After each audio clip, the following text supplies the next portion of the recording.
Hello everyone, আসসালামু আলাইকুম। খুব মজার ও খুব সুন্দর কালার কিভাবে সবজি করা যায় সেই রেসিপি নিয়ে চলে আসলাম। সবজিটা ভাত বলেন, রুটি বলেন, নান বলেন, সব কিছু দিয়েই খাওয়া যাবে। তাহলে চলুন আমি রেসিপিটি শুরু করে দেই কিভাবে আমি করি।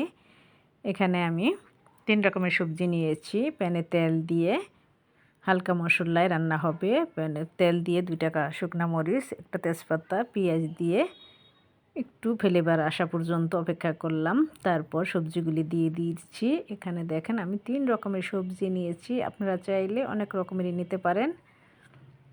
দিয়ে দিলাম হালকা একটু হলুদ আর একটু জিরা ধনে গুঁড়া, আর কোনো মশলাই দেওয়া হবে না। পরিমাণ মতো লবণ।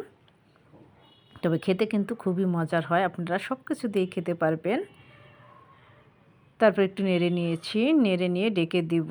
আমি অবশ্যই মিষ্টি কুমড়াটা দেওয়ার চেষ্টা করবেন, আর আপনাদের পছন্দ মতো সবজি নেবেন। তবে আমি আলু দিইনি, কারণ আলু সবজির ভিতর আমার তেমন একটা পছন্দ না। আপনাদের পছন্দ হলে আপনারা দিবেন। আর মিষ্টি কুমড়া আর পেঁপেটা অবশ্যই দিবেন। দিয়ে দিলাম 3টা কাঁচামরিচ একদম ফালি করে।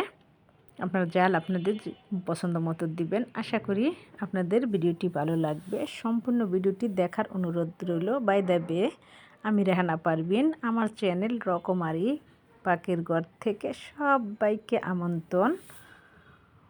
ভিডিওটি আপনারা না টেনে দেখবেন। আশা করি অনেক কিছুই শিখতে পারবেন। যদি আপনাদের একটু হলেও ভালো লেগে থাকে, আমার চ্যানেলটি সাবস্ক্রাইব করে আমার পাশেই থাকবেন। আর আপনাদের ভালোবাসা আমি এগিয়ে যাব ইনশাল্লাহ।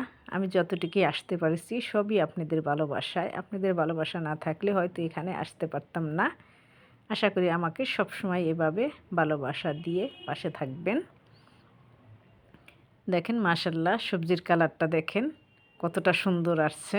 আর এই যে সবজিটা আমি বাটিতে তুলে নিয়েছি। এখনও খুব গরম ছিল, ধোঁয়া উঠতেছে, তাই কালারটা ক্লিয়ার আসে নাই।